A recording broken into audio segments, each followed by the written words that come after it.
don't? No. That looks cool. Maybe I should sit. Yeah. No, my legs look weird like that. I look more professional this way. Yeah, my legs look huge. Yeah, they do.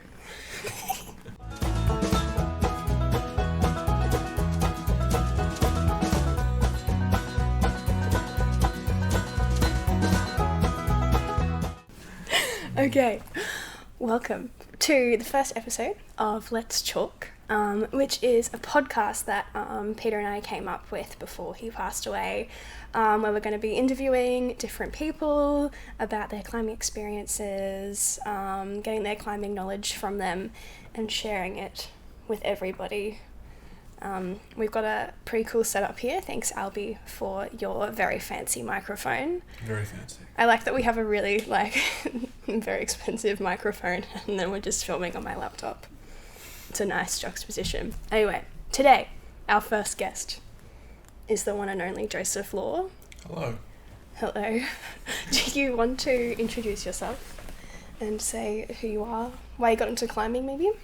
Hi, my name's Joseph Law. I'm a rock climber. I got into climbing maybe 6 years ago. I was kind of in a bit of a weird spot in my life. I wanted to try something new, something physically challenging, something social. And I actually got recommended at a party by this drunk guy to join the QT Cliffhangers. And then moments later I watched him pass out as he fell onto a couch. And that memory burnt into my mind. So the next day I looked up the Cliffhangers, signed up, and rest is history. Here we are.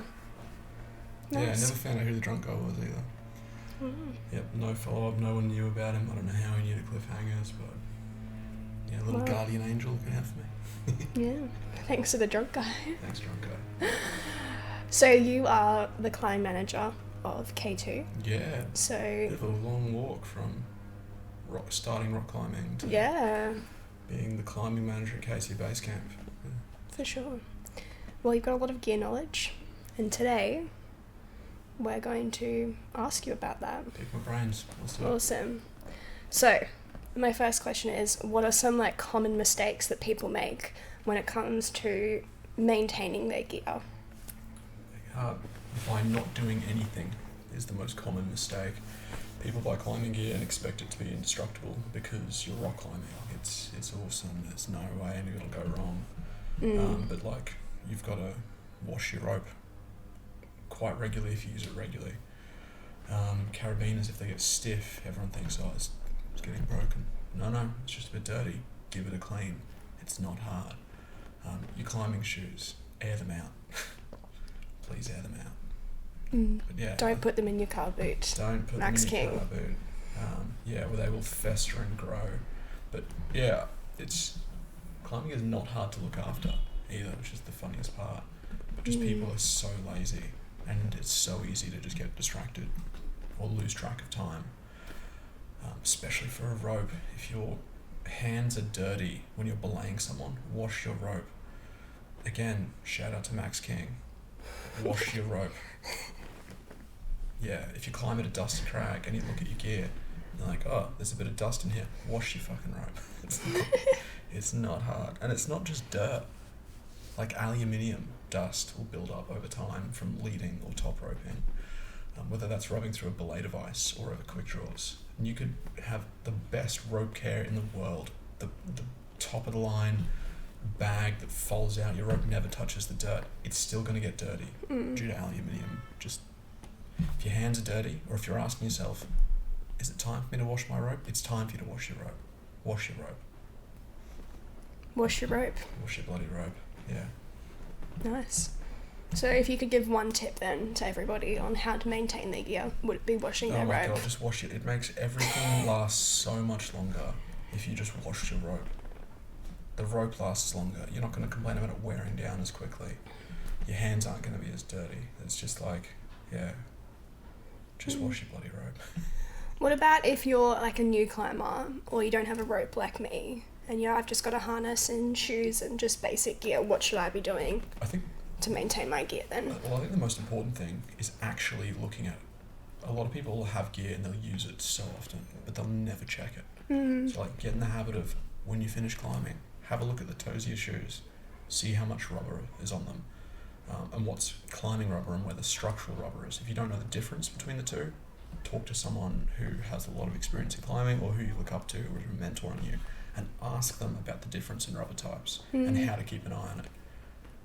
Same with like your harness or quick drills or belay device. Just when was the last time you looked at your gear and did an inspection, checked for any wear markers? How's the wear doing? If the gear's like, if soft goods fluffing out, if your aluminium gear is starting to like lose the anodizations of the colouring, check those edges. Are they sharp? Like have a look at your shoes. Have a look at the toes of your shoes. I see so many resold shoes come in with people who have like seeing leather or have poked a hole through, and they're like, oh, it only just happened. No, it didn't. It happened a month ago and you weren't paying attention. So for anyone listening, get your climbing gear out, have a little inspection. If you don't know how to inspect it, just look at it all. Just have a look. Or ask somebody else that knows. If you're in the club, like we've got so many members that are very experienced in looking at gear, and you can say, does this look a bit funny? I guarantee you, Adam Kurz has worn out more pairs of shoes and destroyed more ropes than you've seen in rock climbing.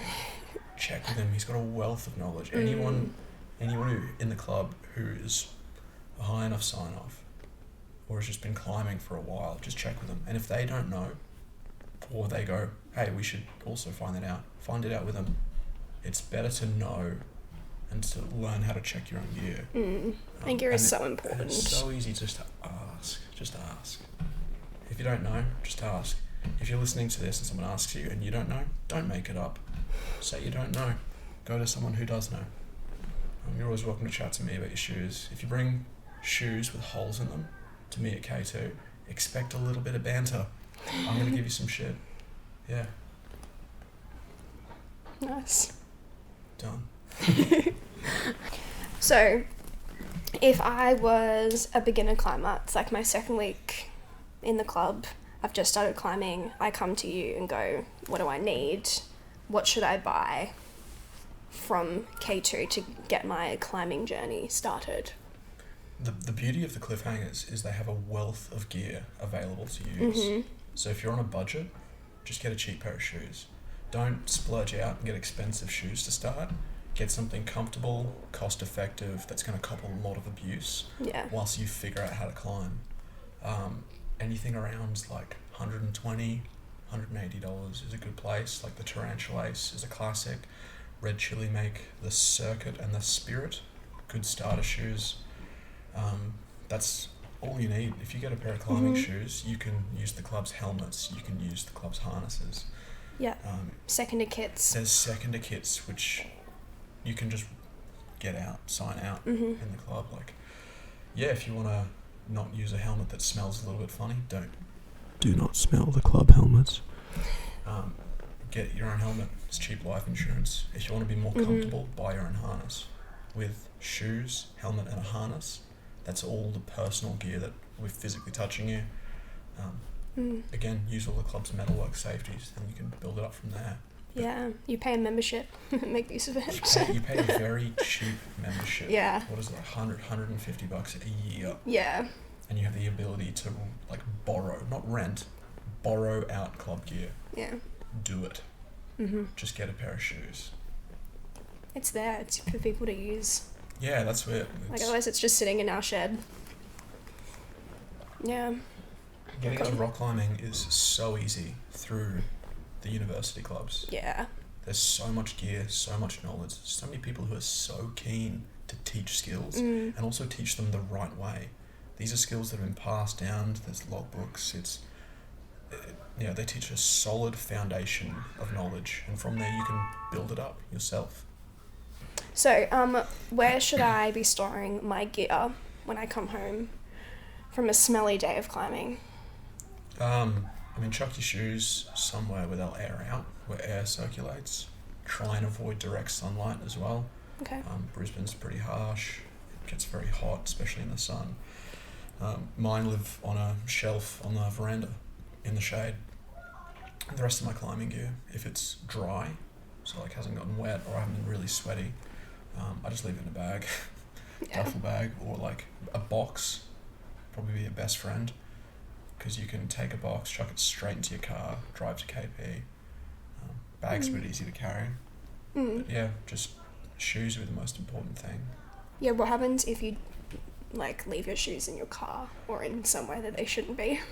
Yeah, so like bacteria grows rapidly at a certain temperature range. I think it's from like 40 degrees and up. So like leaving your shoes in the boot of your car means you're warming them up to the perfect temperature for bacteria to rapidly grow. And then on top of that, there's no air moving, so all the moisture's going to stay in those shoes. If your shoes are leather, I mean, if you've gunked them up enough, it'll be bad, but like synthetic shoes cultivate bacteria far quicker than leather shoes do. And it's never something you can fully fix. Once you cross a line with stinky shoes, you've gone there. Yeah. And it's almost impossible to get it back, so preventative measures. Shoes are expensive too, you want to look after them. Well, that's it. It's such a big investment, and you use it literally every time you climb. Yeah. You may not always use a belay device because someone can have a top rip set up. Or like your safety might not always get used, but every time you're climbing, you're using your shoes to look after them. Other gear, if you come home, if it's wet, hang it out somewhere in the shade, and that way it'll dry out. And when it's dry, pack it away. Don't stuff wet gear away because it'll stay wet and then it'll get smelly. How do I know when I should upgrade my gear? Like, how do I know when it's time to come in, buy a new beaner, buy a new harness, buy new shoes? Yeah, so we'll start with the shoes. Not many people fit their first pair of shoes properly, because as well as the shoe stretching, your foot gets stronger and gets more used to pressure. And unless you've got like a background in ballet, you've probably never had tight shoes before, so it's a very foreign experience. So you'll know when to upgrade your shoes if it's your feet sliding off the wall or if your shoes have just worn out and you've got holes in them, which for a first pair of shoes, like I think most people just wear them to the grave. As far as like harness, I bought a really cheap harness when I first started climbing, and I think 6 months later I bought a better one because I was just so uncomfortable. As far as like with beaners and stuff, I would only recommend buying it when you know you need it. I see a lot of people coming in and wanting to drop a lot of money on a lot of gear, but the reality is like either your friends will have it or the club will have it. It's not always stuff you have to have, but if you find yourself going climbing and you're always asking to borrow a belay device, sounds like you need a belay device. If you're on a multi-pitch and you've built a cluster of an anchor and you're like, oh man, I don't have any screw gates, and you're breaking quick draws apart for the clip gates, then it's time to buy more screw gates. So I think for a lot of metalwork, it's when you realise you need it, it's time to buy it. And harness, if you're uncomfortable, or it's like excessively worn, probably time to get a better one. Helmet, if you have a bad fall and you knock your head, check your helmet. Yeah. Helmets, they break instead of your head. So if you have a big fall in it, more than likely your helmet has taken some damage, and the next time it won't work as well. So if you have a really bad fall with your helmet, get a better one. Get another one. Yeah. Helmets save lives. It's cheap life insurance. Cheap helmets are $100, probably even less now. I mean, at Kangaroo Point, we're quite blessed with the hospital being 5 minutes away, if that, but 5 minutes of brain damage is still 5 minutes of brain damage, where you could have spent $100 and not had it in the first place. Yeah, and there's a fair bit of rock that flies off. Yeah, well, everyone and their dog is not having a Tinder date on the top. I've seen rocks get thrown off, cigarette butts. We've had a chicken carcass. Whole chicken. I've seen someone throw a printer off the top of KP. Really, a printer. It sounded like it was a huge rock slide. Someone's like, don't worry, it was just a printer. What do you mean, just a printer? How big of a printer? Like a decent-sized home printer scanner. It was, yeah. Who needs curbside pickup when you've got KP? Yeah, exactly. So like, if the wind blows hard enough, it'll blow rocks off or knock branches down, which will knock rocks. So yeah, helmets. It's so easy to not get hurt. I've been hit by plenty of rocks at KP. If I haven't landed in a chalk bag on a multi and there was no one above us, I've been hit by cigarette butts. It's like my helmet's got scratches on it. It's got dings from like little rocks. Yeah. And get your helmet fitted properly. I had a helmet for a year and it kept sliding off my head and I did nothing about it. And it wasn't that it was the wrong size. I just had never put it on properly until about 3 months ago. I'm like, oh, my helmet fits. Yeah, if a way to check if your helmet fits, if it's on your head done up and you're shaking your head side to side and it's wobbling, it's not done up properly. If your chin strap can slide off your chin, it's not going to do its job properly. If it's too tight and it's choking you, well, that's a personal preference, but probably don't have that. There's a little soft spot in between. But yeah, if your helmet moves, talk to someone. Talk to me. I know I'm not at KP much, but I try to go on the occasional weekend trip. Adam Kurz, Dale, Woody, Josiah, Brendan, like a whole bunch of people. And if they can't help you, like your helmet shouldn't be wobbling on your head. Yeah. There's a band that tightens it to your head, and you can adjust where that sits, whether it's high on your skull or low. For me, I prefer mine a little bit lower so it cups underneath. Have a play with it. You can adjust it as well. You can definitely adjust it, because that was the issue with yours. You just never had that adjusted. It just sat really high on your head and then bounced around.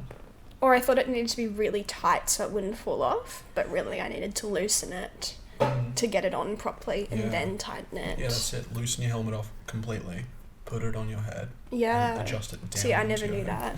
Yeah. Oh, now you do. That's true. Now I do.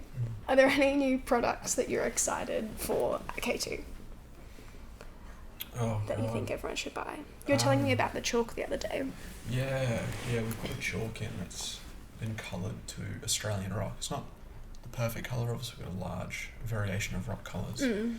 But a big issue we've seen in what's gone on in the Grampians is they were using chalk as an argument against why climbing should be allowed there, because it was disforming or marking the rocks. So by getting, this chalk's very fine powder, just slightly brownish, but like it'll be less obvious on the wall. We're an interesting spot in climbing in Australia where it's growing so rapidly. There's so many people who are starting indoor climbing and then wanting to go outdoors. Yeah. And it's with this wealth of people now doing it, it's becoming challenging with the other groups in the community that go outdoors. So we have to be very conscious of what happens, because we're going to see a lot of changes over the next 5 years. Yeah, we are. Outside of that, I can't actually think of much gear that's coming that's like new. I'm too excited. I think I just see it too much. Like, yeah, that's fair. I'm so used to new like tech that when it comes in, we play with it for a bit, and then it goes aside. A lot of industrial stuff, but not much climbing. Oh, you know what? I just lied. Edelrid has released a safety that works similar to the Petzl Connect Adjust. It hasn't yet come into the store, but I'm looking forward to that because it should work out cheaper, and I think it'll function a bit nicer. But yeah, I'll have a play with it when it comes in. Exciting. See how it goes. Yeah, it's exciting. Okay, so now it's time for questions from the community. I asked over on Instagram if you guys had any questions for Joseph, and now we're going to ask them. So the first one is, which quick draw is better, solid or wired? I think it depends on the type of climbing you're doing. If you're mostly sport climbing, solid gates are fantastic. I find I prefer to clip them. A lot of them now, the higher end ones will have like fancy bent gates that'll actually like catch the rope a bit easier. It adds a little bit more weight, so if weight is a concern, if you're either trad climbing where you've got a double rack on you, or you're doing some very strenuous like big wall multi-pitch climbing, having Y gates will cut down grams, which does stack up pretty quickly across all the gear you have. There have been issues of Y gates catching on like bolt hangers. So if there's a Y gate on the top, it doesn't happen hectically often, but it is something to be aware of.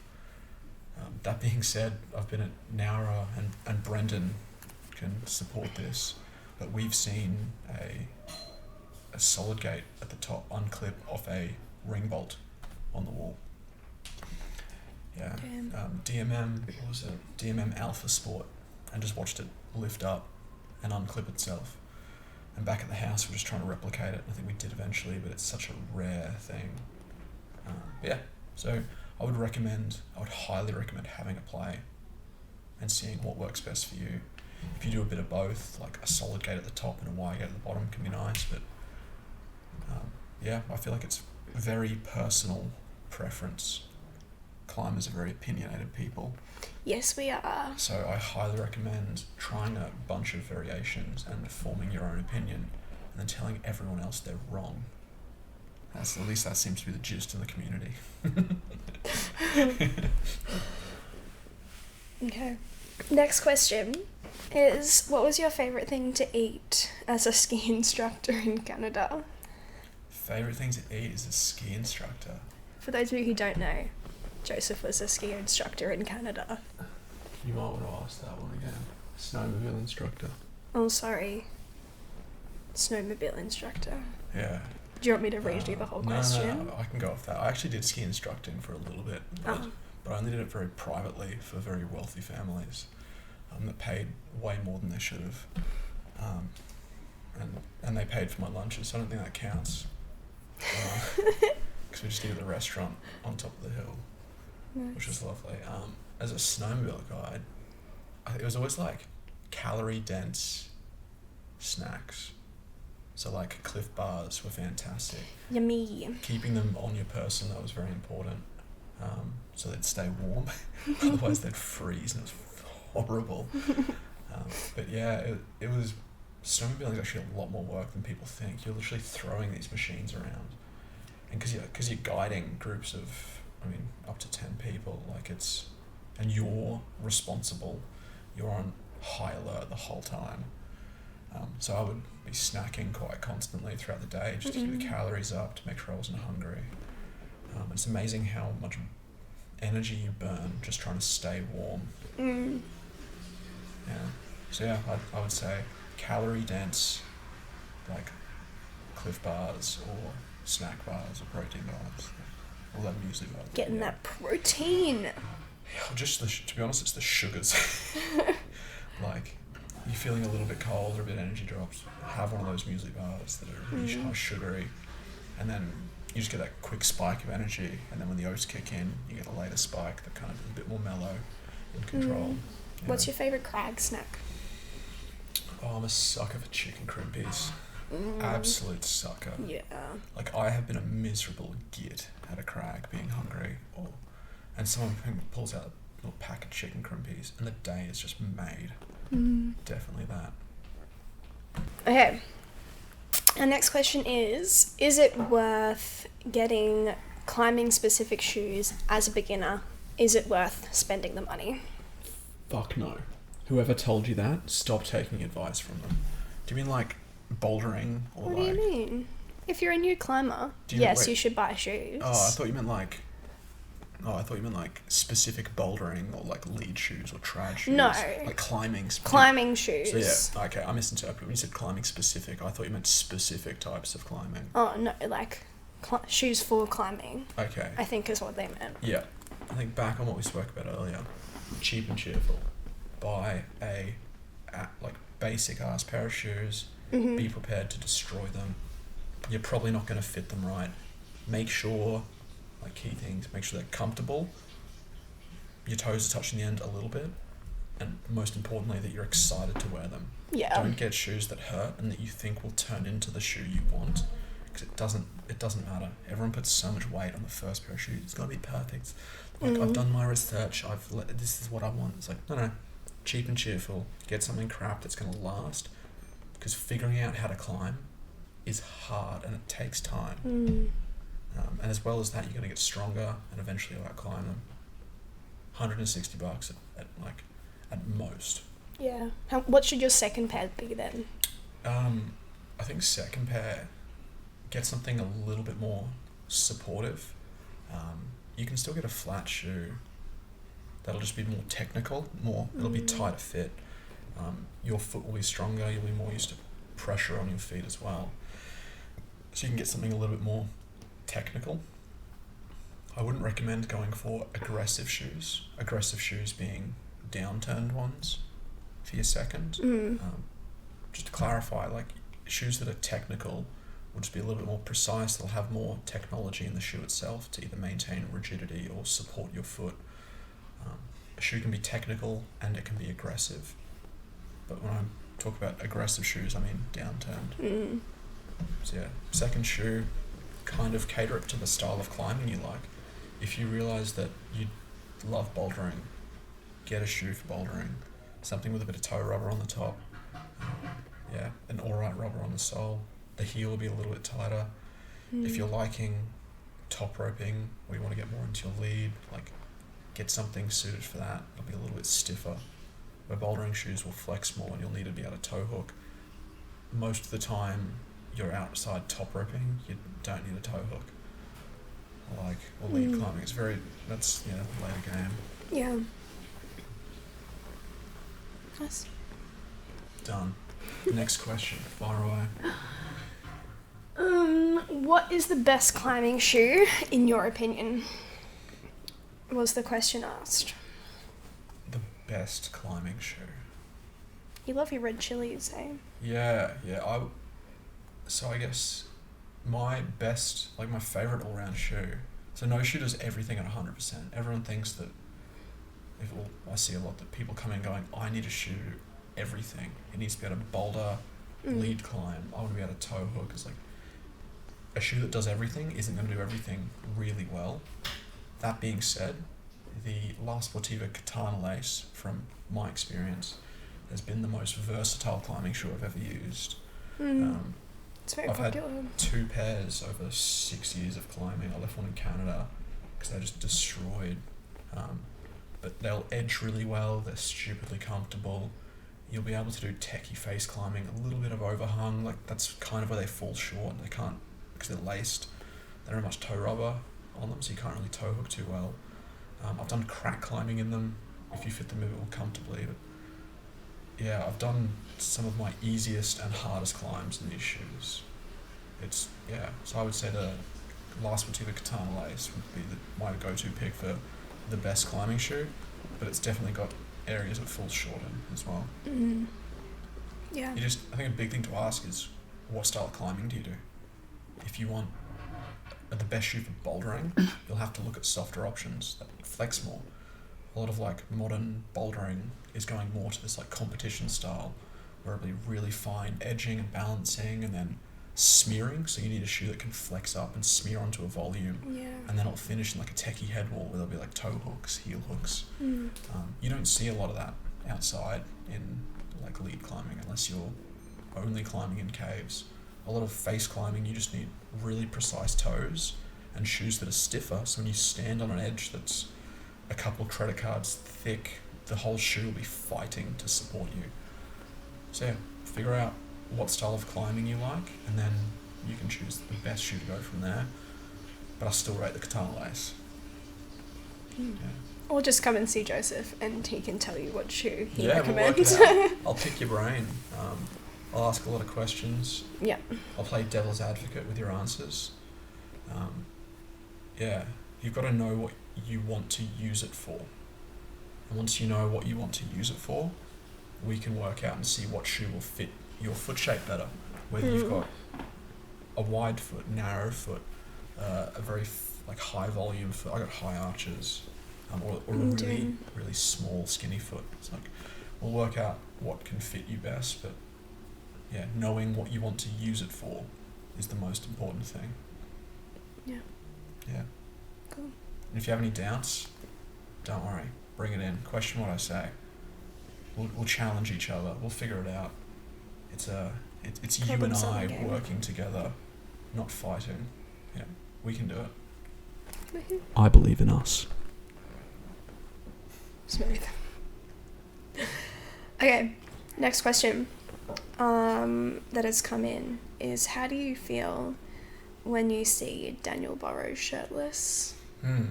This is a really challenging question because I haven't seen Daniel Burrows shirtless climbing in a long time. So Danny Burrows, if you're listening, take it off, baby. We need to see it. There's your answer. I think the world needs more of Danny Burrows shirtless. The world does need more of Daniel Burrows shirtless. Yeah. Only good things can come of it. Yeah. Okay, next question is, what gear would make Lex better at slab climbing? Oh. Whoever wrote that, clearly poking some bones for Lex there. Poor Lex. I don't know if any gear will make Lex better at slab climbing. Practice. Just, yeah. Support. Do it more often. Sorry, Lex. You're on your own, right? No, maybe stiffer shoes. I don't know what shoes you climb in, Lex. But I weigh like 80, 85 kilos. I know Lex is definitely heavier than me. It's like the heavier you are, the stiffer you need your shoes to be, so they just do more work for you. If they're too soft, your toes flex, your foot's flexing, it's literally just more effort. So yeah, maybe that's the case. It's TC Pros, get them on your feet. And then pucker up a bit of courage and just commit to the whip. Yeah. Commit to the whip. Yep. Someone has asked, how do I get a dump truck like yours? Oh God. Bulgarian split squats. There's the secret, ladies and gentlemen. Yeah, if you don't know to what getting they a are, dump look them up. truck. Yeah, they're a lot. Yeah. I've been doing a lot of Bulgarian split squats. Who asked that? Who asked that? I don't know. Last question, which was asked about 4 times, is, are you single, Joseph Law? Asked about 4 times. Yeah, it was a very popular question. More than actual questions about gear.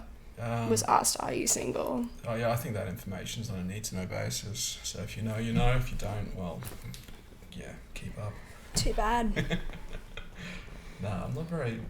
I can't sound overly vocal about my life. Yeah. How long have we been dating? 4 months, 3 months, 4? Yeah. Well, there you go. The people who are aware of it, or the people that need to know. Yeah, I think that's the easiest way to sum it up. Like, I don't date to tell people I'm dating. Yeah. But if you ask, you ask. So, actually, you know what? You did ask. Dating Gabby. So, no. That's me. Not single. That'll be disappointing for everybody out there. Oh, don't add that in. Why? All the flocks of girls will be disappointed. No. Or guys. Or guys. Yeah. I mean, as an attractive man, so go for him, I gentlemen. hate talking about myself like that. What, that you're attractive? Yeah. It's okay, that's what you've got me for. Yeah, that's true. Okay. Let's end it there. Done. So, that was our first episode of Let's Chalk. Let's chalk. If you have any more questions for Joseph, leave them in the comments or text the QT Cliffhangers. Yeah, don't be afraid to come into K2. Yeah. You don't have to buy anything. Don't feel pressured. I'm always up for a chat. Always got gear questions to answer. It's you only learn by asking, so don't be afraid to ask. Don't be afraid to make mistakes.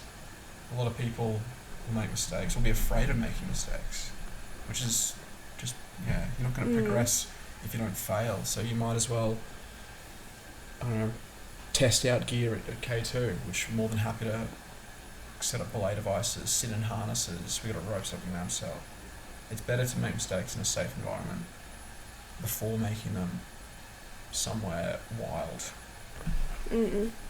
Very true. Yeah, something wild. Yeah, and if you have any suggestions of what episodes we can do next, I think our next episode is going to be one on coming back to climbing after an injury, which will be interesting, and about mental health in climbing. That's a good one. Yeah, and if you have any other suggestions or guests that you would like on our poddycast, I don't even know if it's a podcast or a vodcast, I'm calling it. What's a vodcast? A video and podcast. Oh, okay, alright. I think I made it up. Okay. But it's a thing now. I think it's just a podcast. But podcasts are just audio. Okay. Aren't they? They can be either. Can they? I don't think someone check the definitions for us. Yeah, that would be good. Let us know. I don't think they need. Yeah, let us know. Anyway, have a good rest of your week, everybody. Enjoy the rest of non-KP week. Yep, and we'll chalk to you later. Smooth.